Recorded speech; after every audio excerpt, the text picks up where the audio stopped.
Hello everyone and welcome to Let's All Game. I'm your host Saino and with me as always is Naylock. Hey!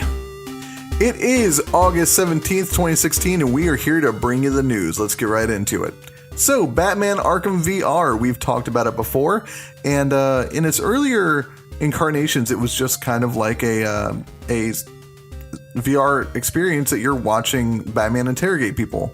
Well, at Gamescom 2016, which is going on right now, they have new footage coming out, and it is basically an experience of you just suiting up, I guess. You go into the Batcave, you look around, you suit up.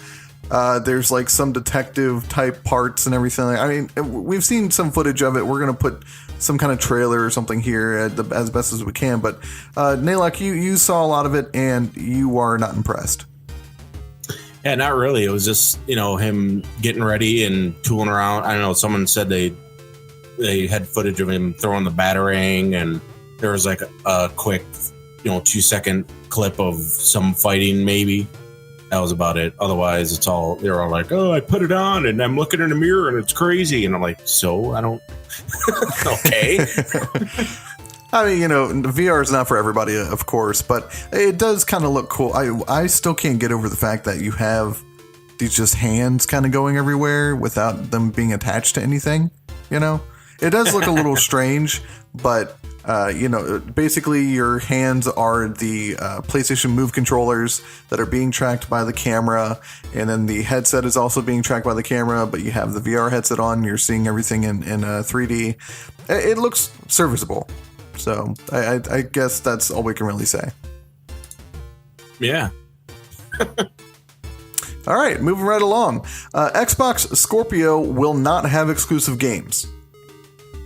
They have said that before. Microsoft has been like, hey, the Xbox One S and the Xbox Scorpio is not going to have exclusive games. We don't want to, take anybody out of the generation. However, because of the power that the Xbox Scorpio has now, they will be getting VR games on there. Now, judging by the Oculus partnership that they have with the gamepad being included with the headset, we can only assume that the Oculus Rift will be working with the Xbox Scorpio, I guess, to combat the PlayStation VR.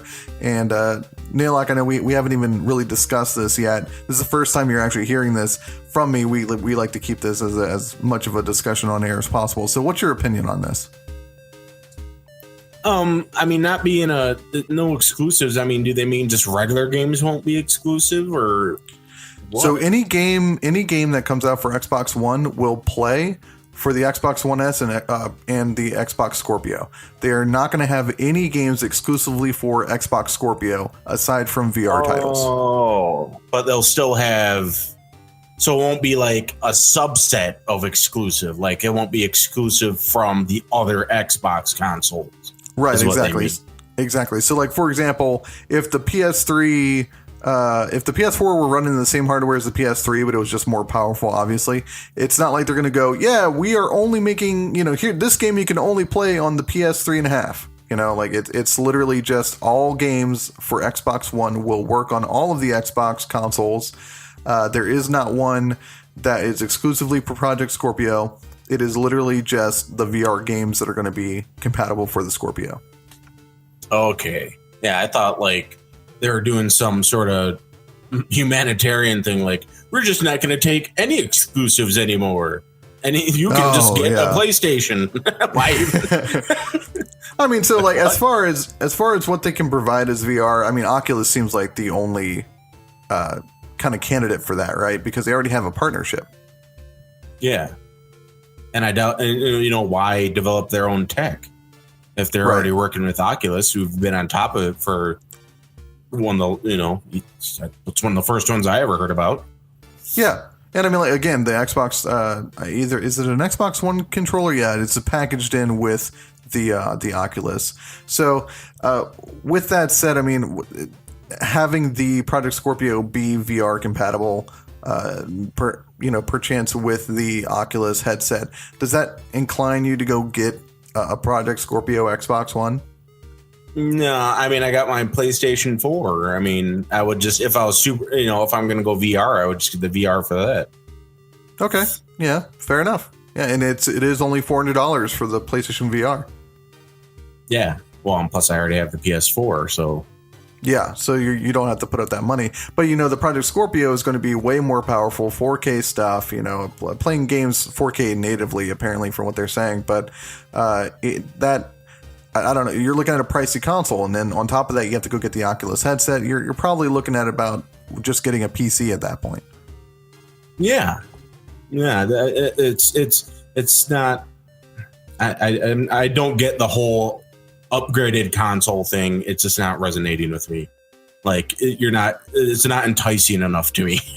No, absolutely. And this is the first time we've ever, well, not we, but it's the first time the industry's ever done something like this with game consoles. It's just not been seen before, but they're kind of doing what they have to survive, and stay on top. And then speaking of the upgraded consoles, the Xbox One S is seeing an unprecedented demand because it's actually a really good deal. You have your 500 gig model, which is $300. It was initially announced at $199, if I'm not mistaken.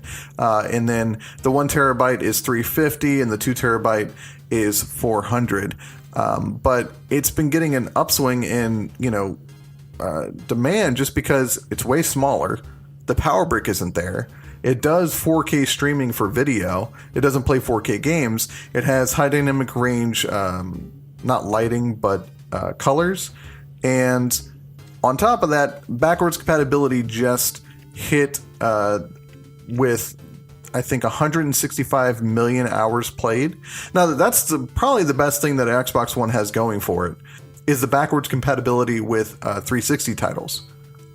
So did you know that it had backwards compatibility? That's a great question for you. No. I don't know. Not really. I didn't know it had backwards compatibility. I'm not surprised, though, that it's doing it so much for sales and the console in general, because that's a lot of titles that people already have. Yeah, exactly. And it's not just like digital backwards compatibility, like kind of like what there is on PS4. This is like you put the physical game on there, it does copy it to the hard drive, and if it's on the list of 230 games on the backwards compatibility list, then it'll allow you to play it on the system.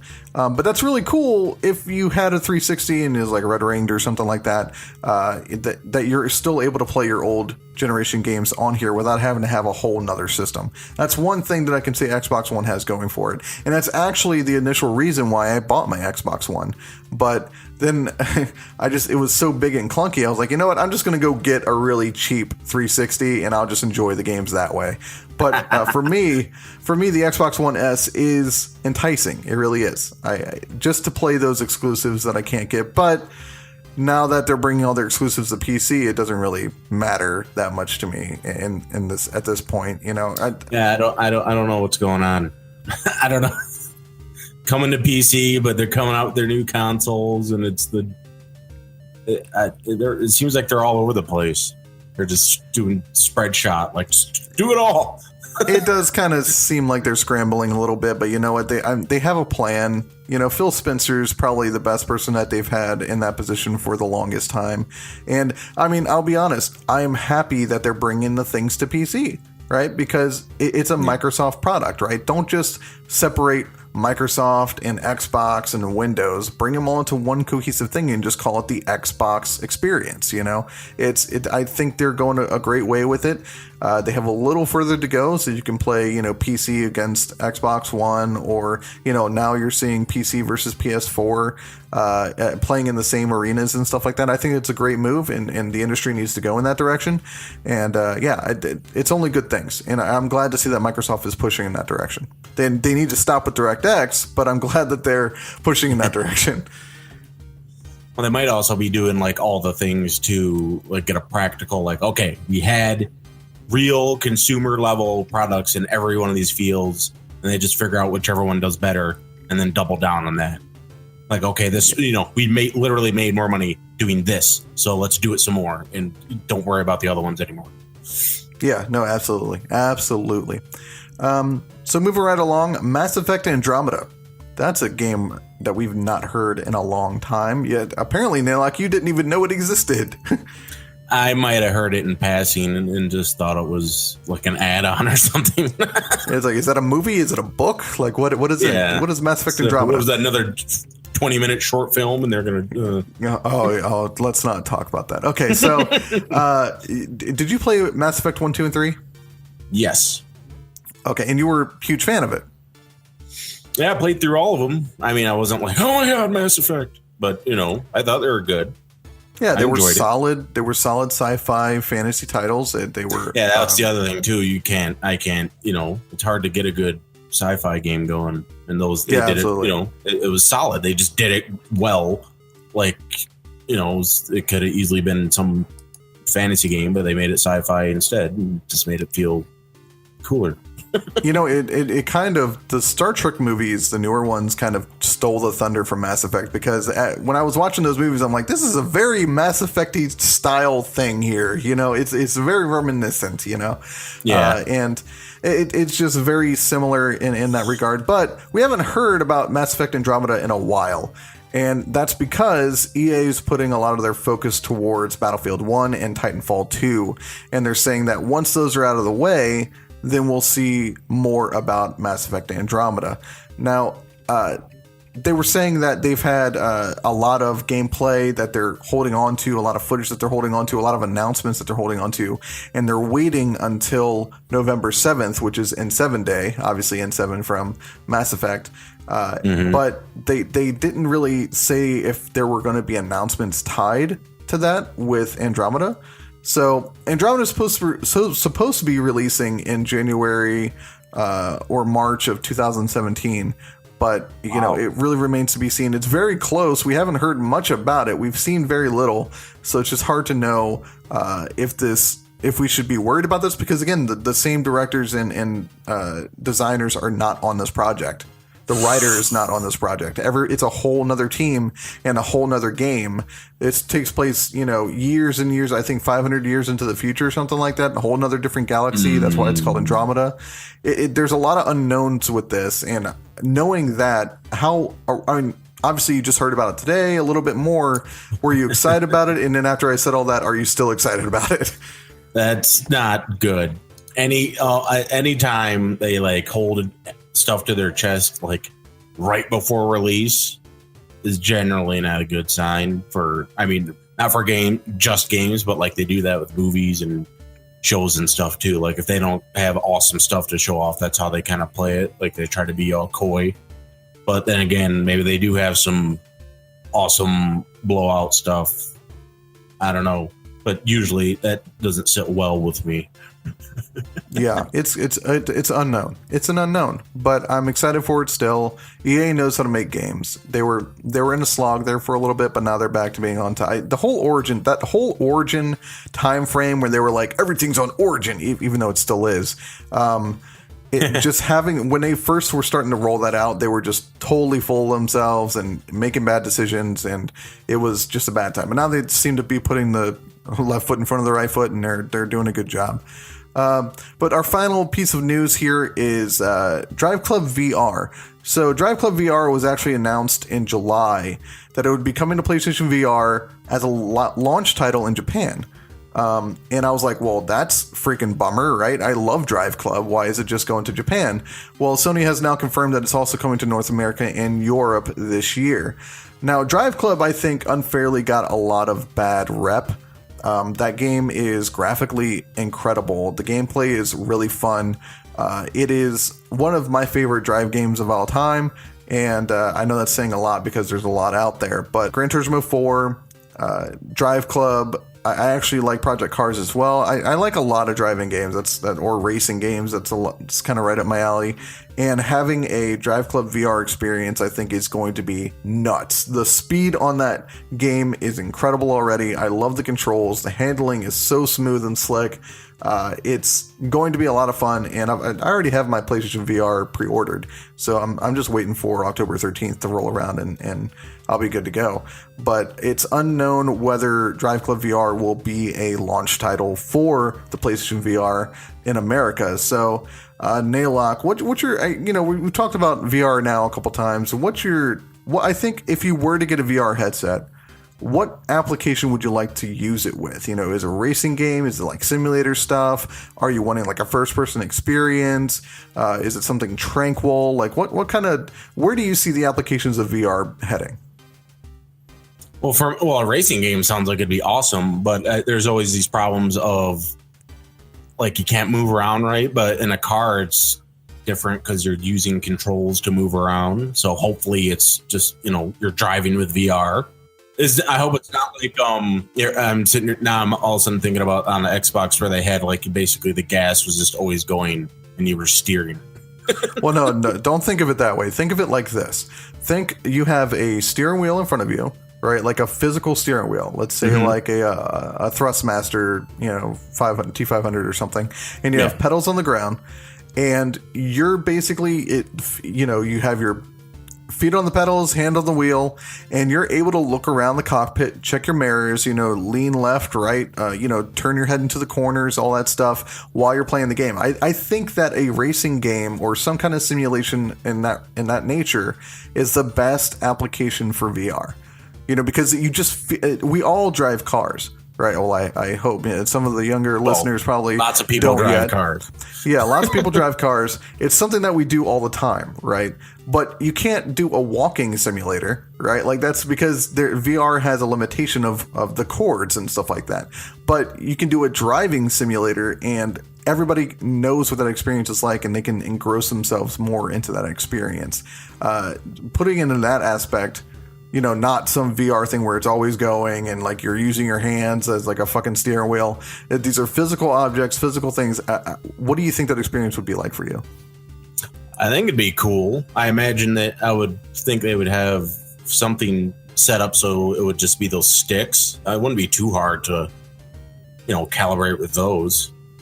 The wands, like how would you do that with the wands? So, well, the wands aren't required. That's the thing. Like you can just get the headset. The camera is required. Oh, and just use the controller. Yeah. Oh, okay. The camera. Yeah. Oh, yeah, that works too. Yeah, because again, with the PlayStation VR, you could just wear the headset and play the games on the VR screen. So you don't even have to have like a non-VR capable game will still play using the headset. It won't like track your head, but it'll be like looking at a 500-foot theater screen while you're playing your game, which is pretty cool. Yeah, but to your point of any sort of pilot game would be awesome. Like where you're piloting a thing, the car or like a tank, or if you're doing like a fighter, that would be awesome. If they could get the sense of like you like pulling back and doing a backflip in your jet or space fighter or something, that'd be crazy. Probably getting people sick. Well, like imagine No Man's Sky in VR, dude. Yeah, pretty much like that. Just have that, put all that intense, try to simulate the G's and stuff like it would on the pilot, and like stuff zipping by the screen, shit like that. Yeah, I mean, like I think at this point, if VR were around, then I think Steel Battalion would have been a much different experience. Oh yeah. Much different experience. That would have been good. Oh yeah, definitely. We won't even talk about the sequel to that game, but the original with the giant controller, that's the best right there. But I think that's going to do it for the news today. Thanks for watching. If you liked it, go ahead and thumbs up. If you didn't, thumbs it down. Leave a comment below, saying what you liked or what you didn't like. Be sure to subscribe for more daily videos. This is Let's All Game. For Naillock, I'm Sayino, and you have a good one. We'll see you tomorrow. Take care.